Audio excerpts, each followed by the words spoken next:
كان في واحد الدوار نائن، كانوا الناس كيحكيوا على العين الحمراء، واحد الكائن مرعب كيظهر في الليل. الناس اللي شافوه كانوا كيقولوا انه عنده عين حمراء كيقدروا يشوفوها من بعيد، واي واحد كيقابلها كيقع عليه شي حاجة خيبة. في نهار من الايام قررت نجلاء وسمير يديروا رحلة على الجبال اللي قربوا من الدوار.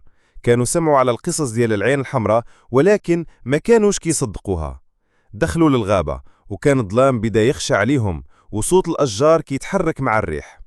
فاش وصلوا لواحد نقطة عالية كانوا كيشوفوا الدوار صغير من تحتهم، وكأنه العالم كله كيبان من فوق. لكن فجأة وسط الظلام نجلاء لاحظت ضوء أحمر بعيد. كانت عين كبيرة كتشع من داخل الغابة، عيونها حمر وكتبصلهم. قلوبهم دق وكانوا كيشعروا بشي حاجة غريبة. سمير قال: ماشي ممكن، هذه غير خيالاتنا. ولكن نجلاء كانت كتحس بشي حاجة غريبة، وقالت ليه: ممكن هذه العين الحمراء ديال اللي كيحكيوا عليها الناس.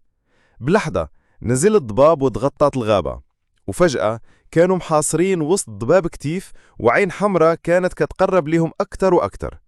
بدون تفكير جريوا في اتجاه الدوار، ولكن الصوت ديال الخطى وراءهم كان كيقترب.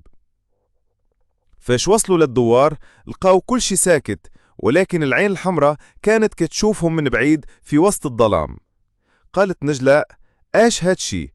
هل الحكايات حقيقية؟